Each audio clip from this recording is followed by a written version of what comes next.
Hello. The Testaments by Margaret Atwood readings. This is Lasha Rajenko at Lasha Rajenko 6907 for my videos on tarot readings with celebrities or about celebrities. Please refer to the channel at the bottom of this video. It's at Lisa, Rojenko 7331. It's interesting how, everything adds up to just a lot of sevens. 7, 3 and 3, and 1 is 7, 7, 7.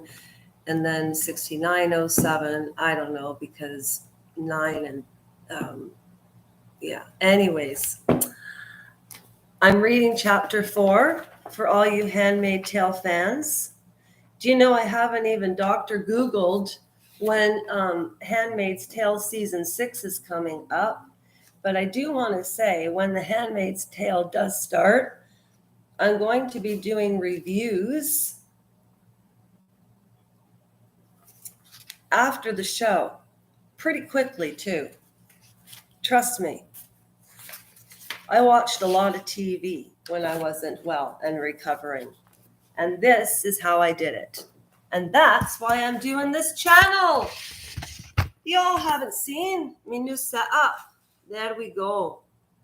There we go. There's my new setup. Not bad. Okay. I'm going to sit back here and read to you. All right.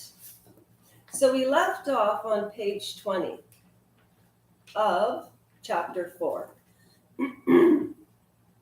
When I wasn't at school or with my mother, and I was with my mother less and less, because more and more she would be upstairs lying down on her bed.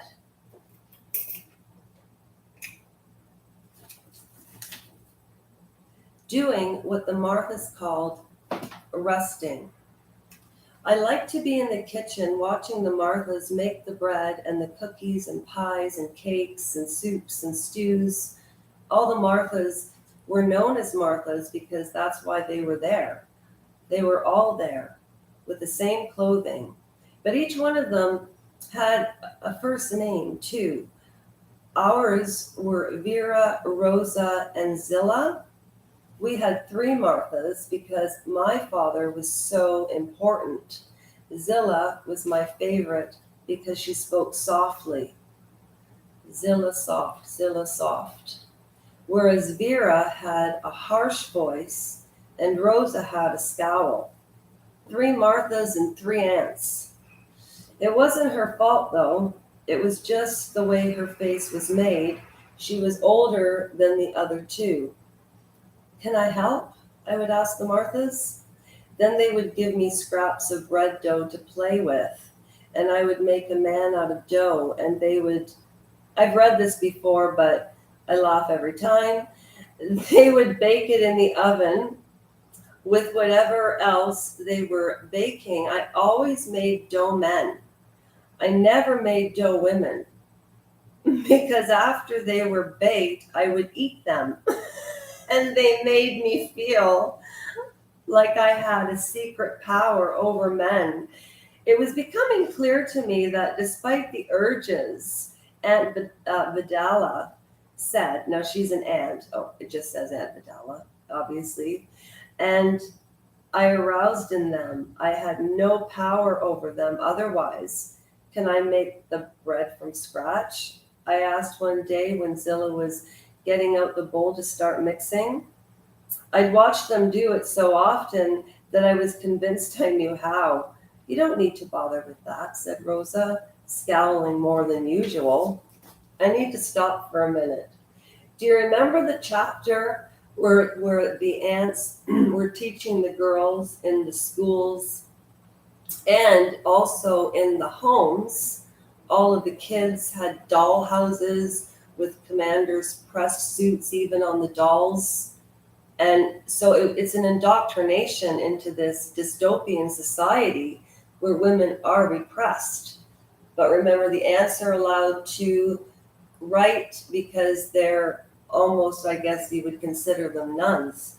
But there was one part where the ants were saying that men were demons and they go after lust, and then one of the other ants who was softer, there's a VH and R, I can't remember which is which, but one of the ants is soft, and she said they're not all like that. So from a very young age, it's obviously instilled in these kids that men are bad. So when this younger girl talks about eating the gingerbread or eating the dough because it gives her control over that, I think that's a brilliant analogy. Margaret Atwood's fantastic. So I regress. As we were, page 21. Why, I said. Vera laughed her harsh laugh. You'll have Martha's to do all of that for you, she said. Once they've picked out a nice fat husband for you. He won't be fat. I didn't want a fat husband. Of course not. It's just an expression, said Zilla. I thought gluttony was a sin.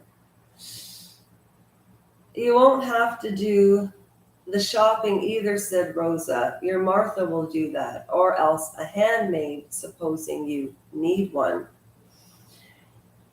She may not need one, said Vera, considering who her mother. Don't say that, said Zilla. What? I said. What about my mother? I knew there was a secret about my mother.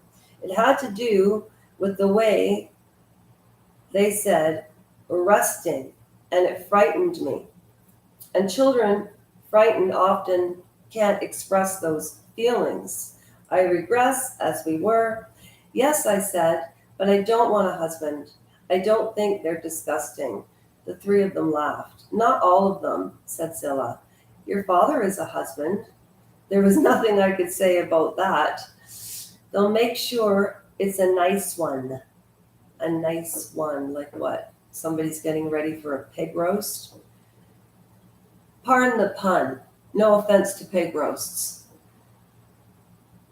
I love pig roasts, but not that. Never mind. Okay. Sometimes, never mind.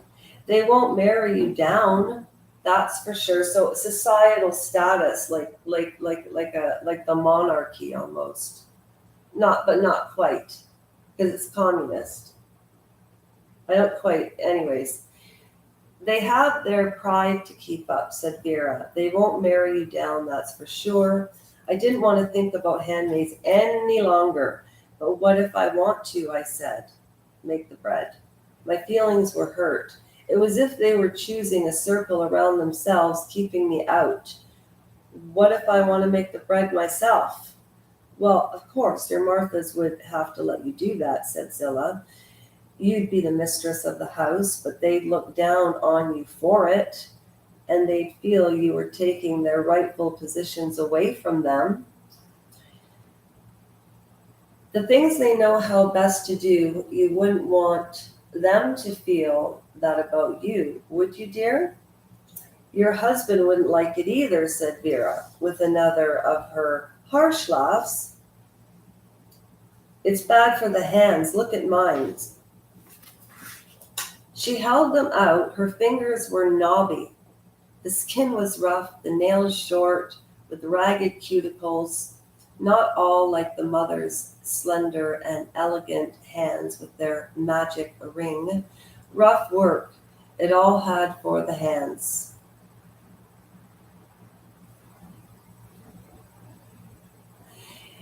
He won't want you smelling of dough bread or bleach. He'll want you to stick to the embroidery. Embroidery was not my strong suit. I've always been criticized how loose my stitches were. And sometimes we have to do what we hate, said Vera. Even you. Don't let me then, I said. You're being mean. And I ran out of the kitchen. By this time I was crying, although I'd been told not to disturb my mother. I crept upstairs into her room. She was under her lovely white, her onesie. She was under her onesie wear. Onesie? With the menopause, your words can get mixed up, folks. This is not cognitive issues today. Okay, although I'd been told not to disturb my mother, I crept upstairs and into her room.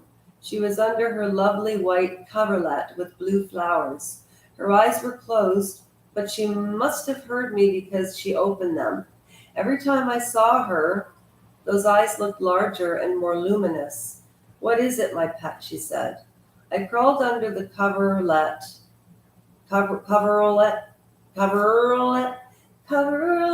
and snuggled up against her. She was very warm. "It's not fair. I sob and I wanna get married." She didn't say because it's your duty the way Aunt Vidala would have to. You'll want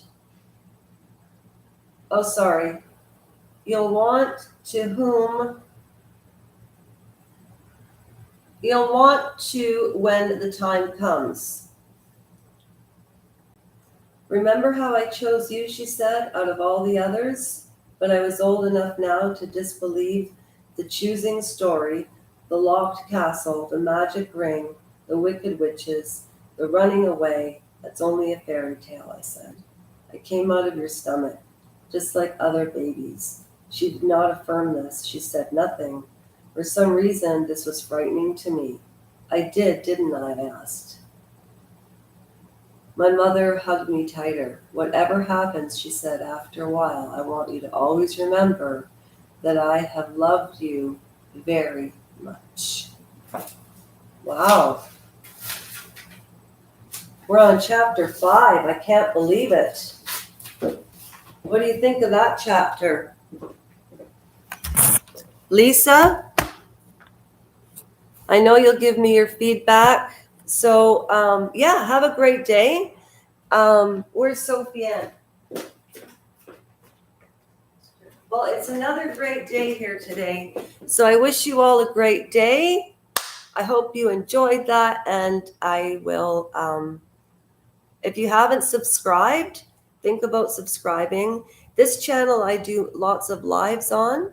And the other channel is a lot of home videos, but I'm really getting to my knack. And you can, with the cards I have, you can only read one question a day. But you need to read my disclaimers and go to those videos, check it out.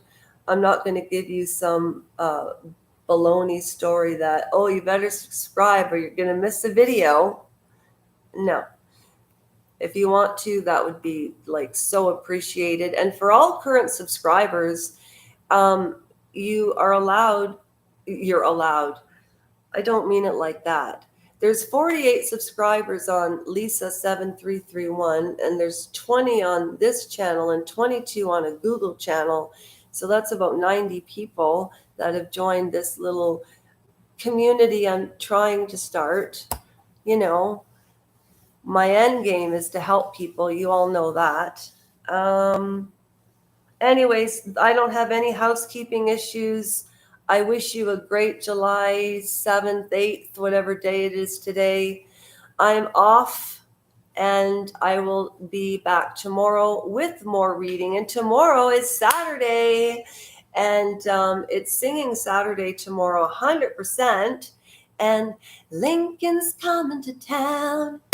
We're gonna sing around. Okay, bye.